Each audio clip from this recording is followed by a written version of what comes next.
স্বাগত জানাচ্ছি সুপ্রিয় শিক্ষার্থীবৃন্দ। আমরা ডাটাবেজ ম্যানেজমেন্ট সিস্টেম নিয়ে আলোচনা করেছিলাম। দেখতে দেখতে আমরা এই অধ্যায়ের একবারে শেষ প্রান্তে চলে আসছি। গত পাঠে আমরা ডিবিএমএস নিয়ে আলোচনা করেছিলাম। সেখানে আমরা ফ্রন্ট এন্ড ব্যাক এন্ড নিয়ে কথা বলেছিলাম। তো চলো আজকেও আমরা ডিবিএমএস এর অন্য টপিকস নিয়ে আলোচনা করব। তো প্রথমেই আমরা যেটা দেখবো সেটা হচ্ছে ডিবিএমএস এর সুবিধা। যে ডিবিএমএস টা তুমি আসলে কেন ব্যবহার করবা? ডেটার বাহুল্য কমায়, রেকর্ডের ভিত্তিতে আধুনিকরণ করা যায়। অর্থাৎ তুমি এখানে চাইলে কলাম বরাবর যেতে পারবা, তুমি চাইলে সারি বরাবর যেতে পারবা। মনে রাখবো আমরা এখানে সারিগুলোকে রেকর্ড বলি আর কলামগুলোকে আমরা ফিল্ড বলি। তাহলে রেকর্ডের ভিত্তিতে আধুনিকরণ করা যায়, অর্থাৎ আমরা চাইলে রেকর্ড ইনসার্ট করতে পারি, আমরা চাইলে রেকর্ড ডিলিট করতে পারি, আমরা চাইলে রেকর্ড অনুযায়ী যে কোনো তথ্যকে খুঁজে বের করতে পারি। তোমরা দেখেছো যে এসকিউএল ব্যবহার করে আমরা রেকর্ড ইনসার্ট করেছি, রেকর্ড ডিলিট করেছি, এবং শর্ত সাপেক্ষে বিভিন্ন জিপিএ, তারপরে ফি, ফোন, এগুলা বিভিন্ন ভাবে আমরা খুঁজে বের করেছি। তোমরা সেটা দেখেছো। সহজে ডেটাবেস থেকে নির্দিষ্ট রেকর্ড অনুসন্ধান করা যায় এবং বিভিন্ন ধরনের রিপোর্ট তৈরি করা যায়। অর্থাৎ ধরো তুমি চাচ্ছ যে কারা জিপিএ 5 পেয়েছে, প্রত্যেক উপজেলা ভিত্তিক ছেলে মেয়ে কতজন জিপিএ 5 পেয়েছে, কতজন ফেল করছে, কতজন এক বিষয়ে ফেল করছে, কতজন দুই বিষয়ে ফেল করছে, তুমি চাইলে বিভিন্নভাবে রিপোর্ট তৈরি করতে পারবে। অর্থাৎ তুমি নির্দিষ্ট রেকর্ড অনুসন্ধান করবা এবং সেই অনুযায়ী রিপোর্ট তৈরি করবা। এরপরে ডেটার সঠিকতার নিশ্চয়তা প্রদান করা যায়। অর্থাৎ ডেটা সঠিক সঠিক হচ্ছে এই কারণে, কারণ তুমি যেখানে ফোন নাম্বার এন্ট্রি দিবে সেখানে শুধু ফোন নাম্বার দিতে পারবে, অর্থাৎ সেখানে শুধু নাম্বার দেওয়া যাবে এবং 11 ডিজিটই দিতে হবে।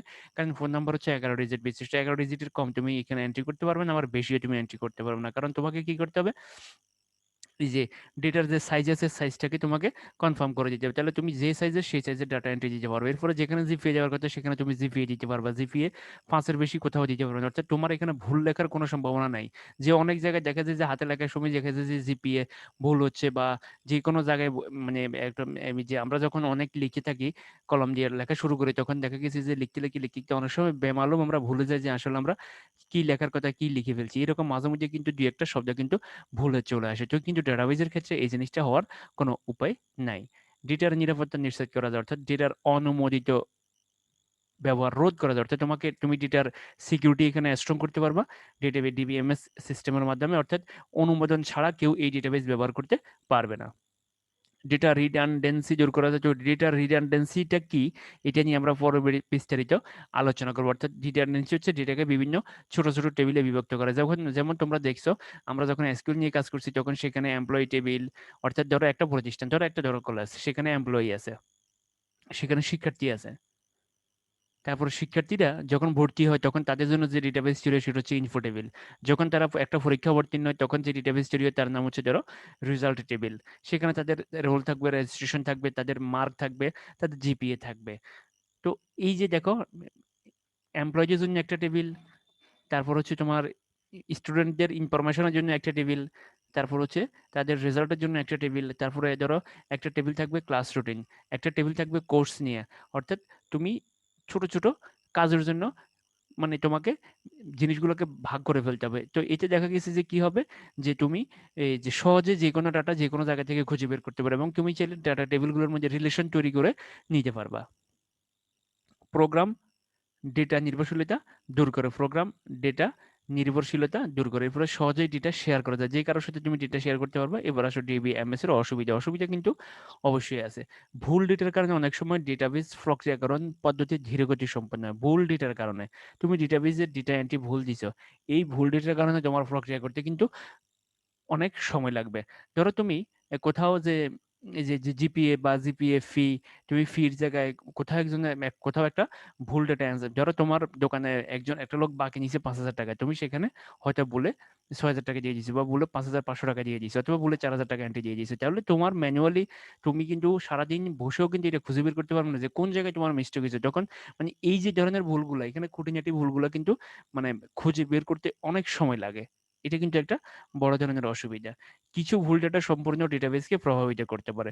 তো তুমি যদি একটা ডেটা তুমি কোথাও যদি একও বেশি দাও, কারো জিপিএ কারো মার্কের ক্ষেত্রে যদি তুমি ৩৩ এর জায়গায় ৩২ দিয়ে দাও তাহলে তো সে ফেল চলে আসছে, তাহলে তার পুরো জিপিএ তার পুরো যারা টোটাল জিপিএ জায়গায় কি দেখাবে, ফেল দেখাবে। তাহলে তোমার এখানে একটা ফেলের সংখ্যা বাড়া যাবে, একটা পাশের সংখ্যা কমে যাবে, অর্থাৎ তোমার পুরো ডেটাবেসকে কিন্তু একটা ভুল ডেটা প্রভাবিত করতে পারে। অভিজ্ঞ জনশক্তি প্রয়োজন, এখানে কিন্তু অভিজ্ঞ জনশক্তি ছাড়া কিন্তু কেউ ডাটা এন্ট্রি দিতে পারবে না, কারণ ডাটা এন্ট্রি দেওয়ার জন্য তাকে কিন্তু সংখ্যা জানতে হবে, তাকে অক্ষর জ্ঞান সম্পন্ন হইতে হবে, তাকে কম্পিউটার চালানো শিখতে হবে। তুমি শুধু তাকে যদি বলো যে কাগজ দিয়ে যেতে হবে, তুমি ডাটা এন্ট্রি দাও, তাহলে কিন্তু সে পারবে না, তাকে কম্পিউটার চালানো শিখতে হবে। তো এই যে জিনিসগুলা জন্য দেখা গেছে যে ডিবিএমএস মূলত আসলে এত কার্যকারিতা পায় না এখনো পর্যন্ত। যারা সকল প্রতিষ্ঠান ডেটাবেসের আওতায় আসে নাই, কেন আসে নাই? অভিজ্ঞ জনশক্তির প্রয়োজনে, কারণ এত অভিজ্ঞ জনশক্তি তো আমাদের নেই। এরপর অধিক ব্যয় সাপেক্ষ, কারণ এই ডেটাবেস তৈরির জন্য প্রথমেই তোমার যেটা লাগবে সেটা হচ্ছে ধরো একটা ভালো মানের কম্পিউটার। তো ভালো মানের কম্পিউটার ধরো কয়টা প্রতিষ্ঠান কিনতে পারবে? বড় প্রতিষ্ঠানগুলো তো, বড় প্রতিষ্ঠানগুলো ছাড়া ধরো ব্যাংক, মাল্টি ন্যাশনাল কোম্পানি বা শিক্ষা প্রতিষ্ঠানগুলো ছাড়া যে বাকি কারো পক্ষে কিন্তু আসলে এই যে ধরো একটা কম্পিউটার কিনে, কারণ তুমি দেখবে ম্যাক্সিমাম দোকানেই কিন্তু কোনো কম্পিউটার নাই। হসপিটালগুলোতে এখন কম্পিউটার আস্তে আস্তে চালু শুরু হয়েছে, তারা ডাটাবেজের ভিতরে সবকিছু এন্ট্রি দিয়ে কাজ শুরু করছে। তো এটা অধিক ব্যয় সাপেক্ষ, এটার জন্য অনেক কিছু দরকার। যেমন এই যে ডিবিএমএস সফটওয়্যার, এই ডিবিএমএস সফটওয়্যার কিনতেও তোমার কিন্তু টাকা লাগবে। ডিবিএমএস সফটওয়্যার তো তুমি বানাইতে পারবে না, তুমি তো এখানে ডাটা এন্ট্রি করতে পারবো, কারণ ডিবিএমএস সফটওয়্যার তো একটা প্রতিষ্ঠান তৈরি করে রাখছে, তুমি শুধু সেখানে সেটা নিয়ে তুমি প্রসেস করবা, কাজ করবা। আর তুমি যদি নর্মালি মাইক্রোসফট এক্সেস ব্যবহার করো তাহলে তুমি কাজ করতে পারবা, কিন্তু এরপরে তো তোমার একটা কম্পিউটার লাগবে, দক্ষ জনশক্তি লাগবে, তার বেতন দিতে হবে। তুমি একটা অশিক্ষিত লোক নিলে তাকে দৈনিক যে পরিমাণ টাকা বেতন দিতে হবে, একটা শিক্ষিত দক্ষ জনশক্তির লোক নিলে তাকে তার দ্বিগুণ পরিমাণ টাকা দিতে হবে। তো চলো এবার আমরা ডাটাবেজ ম্যানেজমেন্ট সিস্টেমটা দেখি, যে কিভাবে এই যে একটা ব্রাঞ্চ অফিস কেন্দ্রীয় অফিসে সার্ভারে ঢুকে ডাটা এন্ট্রি দিচ্ছে কিভাবে। যে তুমি ঢাকা ইউনিভার্সিটির ভর্তির জন্য আবেদন করতেছো, এই সার্ভারটা কোথায় রাখা আছে আর তুমি কোথায় বসে আবেদন করতেছো, এটা আসলে কিভাবে হচ্ছে এটা আমরা দেখবো। দেখো এটা হচ্ছে ডেটাবেজ, আর এই দেখো কত তিনজন ক্লায়েন্ট, দেখো যে দেখো তিনজন ক্লায়েন্ট এই ডেটাবেজের মাধ্যমে যুক্ত হয়ে গেছে। তো আমরা দেখি আসলে জিনিসটা ফুল, এখানে কয়টা ডেটাবেজ আছে। এখানে ডেটাবেজ হচ্ছে একটা, তাহলে এটা হচ্ছে ক্লায়েন্ট সার্ভার। এখানে দেখো কয়টা ডেটাবেজ, দেখো একটা ডেটাবেজ, দুটো ডেটাবেজ, তিনটা ডেটাবেজ, চারটা ডেটাবেজ দেখো নেটওয়ার্কের সাথে যুক্ত হচ্ছে। এখানে কয়টা ডেটাবেজ আছে? এখানে একাধিক ডেটাবেজ আছে, তাহলে এটার নাম হচ্ছে ডিস্ট্রিবিউটেড ডেটাবেজ। অর্থাৎ এটার এটা কিন্তু অনেক জটিল। এটা জটিল কেন আমি বলি। ধরো এটা হচ্ছে ডাচ বাংলা ব্যাংকের, অথবা রাজবাংলা ব্যাংকে ধরো, অথবা কুমিল্লা বোর্ড ধরো, এটা হলো কুমিল্লা বোর্ড, এটা হলো ঢাকা বোর্ড, এটা হলো রাজশাহী বোর্ড, এটা হলো যশোর বোর্ড। এই সবগুলো বোর্ড কিন্তু আবার শিক্ষা মন্ত্রণালয়ের সাথে জড়িত। তাহলে মূল কেন্দ্রীয় সার্ভার কিন্তু শিক্ষা মন্ত্রণালয়, কেন্দ্রীয় শাখা সার্ভারটা কোথায়? শিক্ষা মন্ত্রণালয়। তাহলে এই সার্ভারগুলো আবার শিক্ষা মন্ত্রণালয়ের সার্ভারের সাথে জড়িত। তাহলে এরা এদের মতো করে কাজ করে ফেলে, এরা এদের মতো করে কাজ করে, এরা এদের মতো করে কাজ করে, এরাও এদের মতো করে কাজ করে, এরাও এদের মতো করে কাজ করে, কিন্তু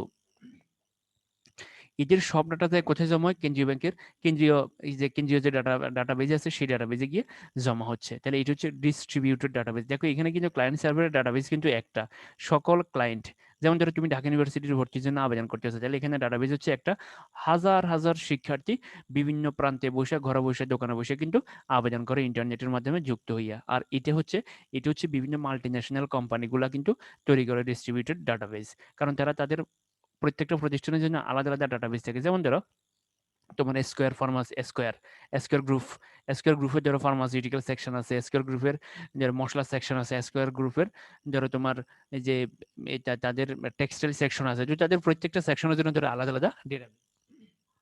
আবার সবগুলো ডেটাবেস কিন্তু ওদের কেন্দ্রীয় ডেটাবেসের সাথে যুক্ত থাকে। তাহলে মাল্টি ন্যাশনাল কোম্পানিগুলো কিন্তু ডিস্ট্রিবিউটেড ডেটাবেস তৈরি করে। এরপরে আসো দেখো, দেখো ডাব্লিউ, এটা কি? এটা হচ্ছে ওয়েব এনেবল ডেটাবেস। যেমন আমাদের ওয়েবসাইট, আমার ওয়েবসাইট হচ্ছে ওয়েব এনেবল ডেটাবেস। এখানে ইন্টারনেট ছাড়া, ডাব্লিউ ছাড়া তুমি কোনোভাবেই দেখতে পারবে না এই ডেটাবেসটা, এই ডেটাবেসটা তুমি কোনোভাবেই দেখতে পারবে না। ওয়েব এনেবল ডেটাবেস ছাড়া তুমি কোনোভাবেই দেখতে পারো না। তো ওয়েব এনেবল কিন্তু এটাকে ওয়েব এনেবল করা যায়, এটাকে ওয়েব এনেবল করা যায়। ওয়েব এনেবল কিন্তু এটাও হবে, এটাও হবে। কারণ তুমি ঢাকা ইউনিভার্সিটি ভর্তির জন্য আবেদন করলে তো তুমি ইন্টারনেট ছাড়া ঢুকতে পারবে না।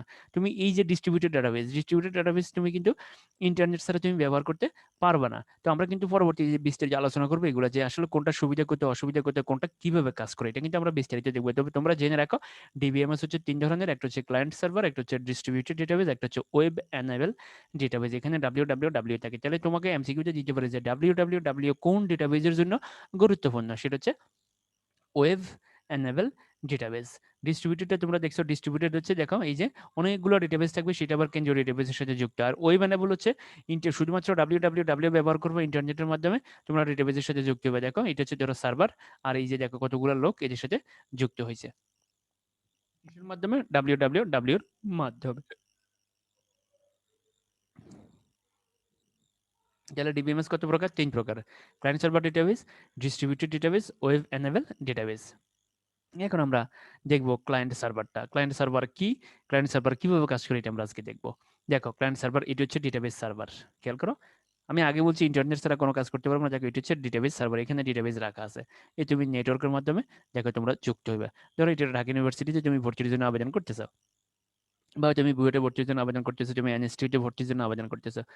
এই দেখো এই যে এখানে হচ্ছে ডেটাবেস সার্ভার, ইন্টারনেটের মাধ্যমে তুমি কলেজ গেটের যে কম্পিউটার দোকান আছে সেই কম্পিউটার দোকান হচ্ছে এটা, যে 3টা কম্পিউটার দোকান, তুমি ইন্টারনেটের মাধ্যমে যুক্ত হয়েছো এই ডেটাবেজের সাথে। দেখো ক্লায়েন্ট সার্ভার ডেটাবেস হলো কেন্দ্রীয়ভাবে নিয়ন্ত্রণকারী সার্ভারের সাথে নেটওয়ার্কের মাধ্যমে সম্পর্কযুক্ত একটি ডেটাবেস সিস্টেম। দেখো ভালো করে, তোমরা ছবিটা দেখলে বুঝতে পারবে জিনিসটা, এই লাইনটা। ক্লায়েন্ট সার্ভার ডেটাবেস হচ্ছে কেন্দ্রীয়ভাবে নিয়ন্ত্রণকারী সার্ভারের সাথে নেটওয়ার্কের মাধ্যমে সম্পর্কযুক্ত ডেটাবেস সিস্টেম। নেটওয়ার্কের মাধ্যমে এটা সম্পর্কযুক্ত, নেটওয়ার্ক ছাড়া ক্লায়েন্ট এটা ব্যবহার করতে পারবে না। মূল ডেটাবেসটি স্থায়ীভাবে সার্ভারে সংরক্ষিত থাকে এবং দূর দূরান্তে বসে ব্যবহারকারী নেটওয়ার্কের সাহায্যে ডেটাবেস ব্যবহার করতে পারে। তাহলে দেখো মূল ডেটাবেসটা সার্ভারে থাকে, মূল ডেটাবেস কোথায় থাকে? সার্ভারে থাকে। এবং ক্লায়েন্টরা কি করে? ইন্টারনেটের মাধ্যমে সার্ভারের সাথে যুক্ত হইয়া ডেটাবেস ব্যবহার করতে পারে। এই ক্ষেত্রে ডেটাবেস ব্যবহারকারীদের বলা হয় ক্লায়েন্ট বা টার্মিনাল। তাহলে এটা হচ্ছে মনে রাখবে, এগুলোকে বলা হয় ক্লায়েন্ট অথবা টার্মিনাল অথবা মক্কেল, বাংলায় বলে মক্কেল। তাহলে এই ক্ষেত্রে ডেটাবেস ব্যবহারকারীদেরকে কি বলা হয়? ক্লায়েন্ট বা টার্মিনাল বলা হয়। তাহলে এই পদ্ধতিতে শুধুমাত্র একটি ডেটাবেস সার্ভারে সংরক্ষিত থাকে, যাকে বলে ব্যাকএন্ড। আমরা কিন্তু গত পার্টে ব্যাকএন্ড এবং ফ্রন্ট এন্ড নিয়ে আলোচনা করছি। যেমন ধরো আমার যে ওয়েবসাইট, আমার ওয়েবসাইটের ব্যাকএন্ড কিন্তু তোমাদেরকে আমি দেখাইছি, আমার ওয়েবসাইটের ব্যাকএন্ড কিন্তু আমি তোমাদেরকে দেখাইছি। তাহলে এখানে কি সংযোগ, এখানে কি আছে? এখানে শুধুমাত্র ব্যাকএন্ড আছে, এখানে শুধুমাত্র ব্যাকএন্ডটাকে আমি রাখছি। বাট তার লেআউটকে আমি এমনভাবে করছি যেন তুমি ঢুকের সাথে সাথে এটাকে অনেক সুন্দর করে, অনেক কিউট করে দেখায়। তোমরা দেখছো যে ডেটাবেজ মূল যে জিনিসগুলো আমি ওই দিন এন্ট্রি দিছি, সে আমার যে মূল ডেটাগুলো, সেই ডেটাগুলো কত এলোমেলো, কত ছড়িয়ে ছিটিয়ে সেখানে আছে। কিন্তু তোমরা যখন আমার ওয়েবসাইটে ঢুকবা, সেখানে দেখবে কত সুন্দর একটা লেআউট তোমাদের সামনে হাজির হয়। তাহলে দেখো ডেটাবেসটা কোথায় রাখা আছে? ডেটাবেসটা এই সার্ভারে রাখা আছে, যার নাম হচ্ছে ব্যাকএন্ড, তাহলে এবং ক্লায়েন্ট কম্পিউটারগুলো শুধুমাত্র ফর্মস এবং ক্লায়েন্ট কম্পিউটারগুলোতে কি থাকে? ফর্মস এবং রিপোর্ট থাকে, যাকে বলে ফ্রন্ট এন্ড। আমরা এই তুমি যখনই নেটওয়ার্কের মাধ্যমে ডেটাবেসে ঢুকবা, তখন তোমার কম্পিউটারে যেটা ওপেন হবে সেটা হবে কি? ফর্মস, এবং তুমি সেটা থেকে রিপোর্ট বানাইতে পারবা। তাহলে এটাকে বলে ফ্রন্ট এন্ড। তাহলে মনে রাখবা টেবিল, এখানে কি থাকবে? ডেটাবেস টেবিল থাকবে, এই টেবিলকে কি বলা হয়? ব্যাকএন্ড বলা হয়। আর তোমার কম্পিউটারে যেটা ওপেন হবে তার নাম হচ্ছে কি? ফর্মস এবং রিপোর্ট, এবং এটার নাম হচ্ছে ফ্রন্ট এন্ড। আমরা কিন্তু গত পর্বে ব্যাকএন্ড এবং ফ্রন্ট এন্ড নিয়ে কথা বলেছি, তোমরা মনে রাখবা। তুমি কয়েকদিন পরেই যখন এই কলেজ পাশ করে ইউনিভার্সিটি ভর্তির জন্য আবেদন করবা, তুমি যখনই ঢাকা ইউনিভার্সিটি ভর্তির জন্য আবেদন করবা, অথবা যে কোনো একটা ওয়েবসাইট তুমি ভিজিট করতে যাবে, বা তুমি ধরো ইউএস এর একটা ইউনিভার্সিটির জন্য আবেদন করবা, যেখানে একটা যে কোনো একটা ইউনিভার্সিটি ভর্তির জন্য আবেদন করবা, অথবা একটা চাকরির জন্য অ্যাপ্লিকেশন করবে, তুমি বিসিএস এর জন্য আবেদন করবা, তুমি যে কোনো একটা জায়গায় আবেদন করবে, তুমি দেখবে তোমার সামনে, তুমি যখনই ওদের ওয়েবসাইটে ক্লিক করবা, তোমার সামনে দেখবা একটা ফর্ম আসবে, তুমি ফর্মে ডাটা এন্ট্রি করবা, এন্ট্রি করে সাবমিট করবা। সাবমিট করলে সবগুলা এই নেটওয়ার্কের মাধ্যমে যুক্ত হইয়া যায়, এখানে জমা হবে। তাহলে তোমার সামনে কিন্তু কখনোই ডেটাবেসটা আসবে না, তুমি কখনোই ডেটাবেস টেবিলটা দেখবে না, কোনো দিনও দেখবে না। তুমি শুধুমাত্র দেখবা তোমার সামনে একটা ফর্ম আসছে, তুমি সেটাকে সাবমিট করার পরে ফ্রেন্ড দিয়া যেটা পাইছে তার নাম হচ্ছে রিপোর্ট। তাহলে তোমাকে তোমার জিনিসগুলোকে বলা হবে ফ্রন্ট এন্ড, আর অ্যাডমিনিস্ট্রেটর যে জিনিসটা দেখে তার নাম হচ্ছে ব্যাক এন্ড। একাধিক ব্যবহারকারী একই সময়ে বা বিভিন্ন সময়ে ফ্রন্ট এন্ডের সাহায্যে কাজ করতে পারে। তাহলে এখানে দেখো লক্ষ লক্ষ লোক, এই জায়গায় লক্ষ লক্ষ লোক একই সময়ে কাজ করতে পারে এই ফ্রন্ট এন্ডের সাহায্যে। একই সময়, দেখো এখানে মাত্র ৩ জন ক্লায়েন্ট, এখানে লক্ষ লক্ষ ক্লায়েন্ট একই সময় কিন্তু ডাটা এন্ট্রি দিতে পারবে। ক্লায়েন্টগুলো ডেটাবেজে কোনো পরিবর্তন করতে পারে না। এরা ডেটাবেজে কোনো ধরনের পরিবর্তন করতে পারবে না। এরা শুধুমাত্র দর্শক, মনে রাখবা। এরা শুধুমাত্র দর্শক। তাদেরকে কি অথরাইজেশন দিছে? তাদেরকে অথরাইজেশন দিছে ডাটা ইনসার্ট করা। ডাটা তারা এবং ইনসার্ট যে দিছে এবং সেটা সীমিত আকারে ইনসার্ট করার সুযোগ দেওয়া হয়েছে তাদেরকে। ধরো তুমি তোমার নাম, ফোন নাম্বার, পিতার নাম, মাতার নাম, এসএসসি অর্থাৎ যেই যে ডেটাগুলো এন্ট্রি দেওয়ার জন্য তোমাকে সুযোগ দেওয়া হয়েছে, তুমি শুধুমাত্র সেই ডাটাগুলো এন্ট্রি দিতে পারবা এবং তুমি সেখান থেকে ফ্রেন্ড দিয়ে রিপোর্ট নিতে পারবে। তাহলে এখানে এটা হচ্ছে অথরাইজেশন, যে অ্যাডমিনিস্ট্রেটর তোমাকে কি অথরাইজেশন দিছে, তুমি এর বাইরে কোনো কিছু করতে পারবে না। তাহলে ক্লায়েন্ট গুলো ডেটাবেজে কোনো পরিবর্তন করতে পারবে না। শুধুমাত্র ডেটাবেজ প্রশাসক ডেটাবেজের গঠনগত পরিবর্তন এবং ইউজারের সংখ্যা নির্ধারণ করে থাকেন। তাহলে শুধুমাত্র ডেটাবেজ প্রশাসক কি করেন? ডেটাবেজের গঠনগত পরিবর্তন করেন এবং তিনি ইউজারের সংখ্যা নির্ধারণ করে থাকেন, যে ইউজার কারা কারা হবে তিনি সেটা সেট করে দেন। তাহলে তোমরা ক্লায়েন্ট সার্ভারটা দেখলা, যে ক্লায়েন্ট সার্ভারের এই জায়গাটা যেটা থাকে তাকে বলে ব্যাক এন্ড, আর এখানে যেগুলো ওপেন হয় সেগুলোকে বলে ফ্রন্ট এন্ড। এখানে থাকে টেবিল, আর এখানে থাকে ফর্ম এবং রিপোর্ট, এবং এরা কি করে? ইন্টারনেটের সাহায্যে এই সার্ভারের সাথে যুক্ত হয়। এখানে একই সময়ে হাজার হাজার লক্ষ লক্ষ ব্যবহারকারী এই নেটওয়ার্কের মাধ্যমে সার্ভারের সাথে যুক্ত হতে পারবে, এবং এই ক্লায়েন্টরা কিন্তু এই ডেটাবেজের কোনো ধরনের পরিবর্তন বা ক্ষতি সাধন করতে পারবে না। তারা শুধুমাত্র কি করতে পারবে? একটা ফর্ম দেখবে, সেই ফর্মটা পূরণ করে সাবমিট করে রিপোর্ট আকারে এটাকে প্রিন্ট দিতে পারবে। আর ইউজারের সংখ্যা নির্ধারণ কি করবে? সেটা করবে অ্যাডমিনিস্ট্রেটর। এটা আমরা বিভিন্ন পার্টে বলেছিলাম। দেখো এটা হচ্ছে সার্ভার আর এটা হচ্ছে ক্লায়েন্ট। এটা দেখো ডেটাবেজ ব্যবহার করতেছে। ক্লায়েন্ট সার্ভার মডেল দুটি উপকরণ নিয়ে গঠিত। একটা হচ্ছে ক্লায়েন্ট, এটি একটি মেশিন বা পিসি যা ফ্রন্ট এন্ড অ্যাপ্লিকেশন রান করে। দেখো এটা হচ্ছে ক্লায়েন্ট। দেখো এটা এই যে ক্লায়েন্ট মানে কি? এটা মানুষটা কিন্তু ক্লায়েন্ট না, আসলে ক্লায়েন্ট হচ্ছে কিন্তু কম্পিউটার, মনে রাখবা। এই মানুষটা কিন্তু ক্লায়েন্ট না, ক্লায়েন্ট হচ্ছে আসলে কম্পিউটার, মনে রাখবা এটা। এই ক্লায়েন্ট হচ্ছে অরিজিনালি এই কম্পিউটারটা। তাহলে এটি একটি মেশিন বা পিসি যা ফ্রন্ট এন্ড অ্যাপ্লিকেশন রান করে। ফ্রন্ট এন্ড মানে হচ্ছে ফর্ম এবং রিপোর্টকে রান করে এই কম্পিউটারের সাহায্যে। তাহলে তাহলে ক্লায়েন্ট সার্ভার মডেল দুটি উপকরণ নিয়ে গঠিত। তার একটা হচ্ছে কি? তার একটা হচ্ছে ক্লায়েন্ট, এবং এটা হচ্ছে কি? একটা মেশিন বা পিসি যা কি রান করে? যা ফ্রন্ট এন্ড অ্যাপ্লিকেশন রান করে। এরপরে এটা কি দিয়ে গঠিত? এটা কিবোর্ড, মনিটর, মাউস এর মাধ্যমে ইউজারের সাথে কার্য সম্পাদনের ভূমিকা পালন করে। তাহলে দেখো এই যে কম্পিউটারটা, এই কম্পিউটারটার সাথে কি জড়িত? মাউস, কিবোর্ড জড়িত, মাউস জড়িত, এবং এটা ইউজার ব্যবহার করতেছে। এটাকে বলে ইউজার। এই হচ্ছে কি? এ হচ্ছে ইউজার। এরপর হচ্ছে সার্ভার। এটি হচ্ছে সার্ভার। দেখো এটি একটি মেশিন যা সার্ভার সফটওয়্যার রান করে। এর কাজ হচ্ছে কি? সার্ভার সফটওয়্যারকে রান করা। তুমি যখনই অ্যাড্রেস দিয়ে ভিতরে ঢুকবা তখন এই তোমাকে তোমার চাহিদা মতো ডেটাগুলো প্রদর্শন করবে। এটি একটি মেশিন যা সার্ভার সফটওয়্যার রান করে। এটি একটি সার্ভার ব্যাক এন্ডের ভূমিকা পালন করে। তাহলে এটা হচ্ছে কি? Back end. মনে রাখবা এই কম্পিউটারটা ফ্রন্ট এন্ডের ভূমিকা পালন করবে, আর এই সার্ভারটা ব্যাক এন্ডের ভূমিকা পালন করবে। তাহলে ক্লায়েন্ট সার্ভার মডেল কয়টি উপকরণ নিয়ে গঠিত? দুটি উপকরণ নিয়ে গঠিত। কি কি? একটা হচ্ছে ক্লায়েন্ট যা একটা মেশিন। এটা কি নিয়ে গঠিত? এটা কিবোর্ড, মনিটর, মাউস এর সাথে ইউজার জড়িত। এরপরে এটা হচ্ছে সার্ভার, এটা ব্যাক এন্ডের ভূমিকা পালন করে। এই ডেটাটা এখানে যায় জমা হয়ে গেছে। দেখো এই ডেটা এখানে যায় জমা হয়ে গেছে। এই অর্থাৎ তুমি এখানে ডেটা এন্ট্রি করবা, ডেটাগুলো যায় সার্ভারে জমা হয়ে যাবে। তুমি অ্যাড্রেস দিয়ে ভিতরে ঢুকবা, ঢুকলেই তোমার সামনে একটা ফর্ম ওপেন হবে, তুমি ফর্মটা ফিল আপ করবা, সাবমিট করার সাথে সাথে সব জায়গায় টেবিলের মধ্যে জমা হয়ে যাবে। এবার দেখো ক্লায়েন্ট সার্ভার এর সুবিধা কি? কমিউনিকেশন ব্যয় হ্রাস পায়, ব্যবহারকারীর কর্মদক্ষতা বৃদ্ধি পায়, সময় কম লাগে, সমস্ত কম্পিউটার সমন্বিতভাবে কাজ করে বলে সিস্টেমের গ্রহণযোগ্যতা বৃদ্ধি পায়। তো সুপ্রিয় শিক্ষার্থীবৃন্দ, ধন্যবাদ সবাইকে। ক্লায়েন্ট সার্ভার তোমরা দেখলা, ক্লায়েন্ট সার্ভার কিভাবে কাজ করে, ক্লায়েন্ট সার্ভারের ব্যাক এন্ড কোনটা, ফ্রন্ট এন্ড কোনটা, তোমরা এখন আস্তে আস্তে বুঝতে পারবা কয়েকদিন পরে, পুরো ডিবিএমএস পড়ার পরে, যে এই যে সারা বিশ্বে যে ওয়েবসাইটগুলো ব্যবহার হচ্ছে, ওয়েবসাইটগুলো কিভাবে কাজ করতেছে। তোমার ওয়েবসাইট বানানোর দরকার নেই, তুমি এখন নিজে নিজে বুঝে যাবা যে ওয়েবসাইটের লেআউট কেমন হয়েছে, লেআউটটা আরো কেমন হলে ভালো হতো। তুমি এখন নিজে নিজে চিন্তা করতে পারবে, এবং তুমি যখন আউটসোর্সিং করতে যাবা তখন দেখবে এই জিনিসগুলো তোমাকে অনেক বেশি কাজ দিবে, যে তুমি আগে থেকেই জেনে গেছো যে ফ্রন্ট এন্ড যারা ব্যবহার করবে, অর্থাৎ ইউজার যদি তোমার ফ্রন্ট এন্ড সুন্দর না হয়, তোমার ফ্রন্ট এন্ড যদি ভালো না লাগে, ইউজার কিন্তু তোমার ওয়েবসাইট ব্যবহার করবে না। তো এই জন্য ফ্রন্ট এন্ডের লেআউট অনেক চমৎকার করতে হবে। যার ওয়েবসাইটের ফ্রন্ট এন্ড যত চমৎকার, যার ফর্মের লেআউট যত চমৎকার, তার এখানে ইউজারের সংখ্যা তত বেশি হয়। এবং মনে রাখবা ডেটাবেজ অ্যাডমিনিস্ট্রেটরের কর্মদক্ষ হচ্ছে সেখানেই যেখানে ইউজাররা নির্বিঘ্নে ডেটাবেজ ব্যবহার করতে পারে, ফর্ম ব্যবহার করতে পারে। অর্থাৎ তুমি একটা ডেটাবেজ বানাইছো, সেটি বড় কথা নয়। বড় কথা হচ্ছে যে যারা এটা ব্যবহার করবে তারা যেন ঠিকমতো ব্যবহার করতে পারে। ধরো তুমি কোনো কিছু একটা রান্না করছো, অনেক কষ্ট করে রান্না করছো, কিন্তু যাদের জন্য রান্না করছো তারা খাইয়ে তৃপ্তি পেলো না। তুমি লবণ বেশি দিয়েছো, মরিচ বেশি দিয়েছো, মানে তোমার অনেক ধরনের সমস্যা দেখা দিছে। কিন্তু তুমি অনেক কষ্ট করছো, অনেক পরিশ্রম করছো, কিন্তু তোমার পরিশ্রমটা বৃথা। কেন বৃথা? কারণ তুমি ইউজারের ইউজারের তুমি কি ভালো রিভিউ পাওনি। কারণ তোমার এটা আসলে কারা দেখবে?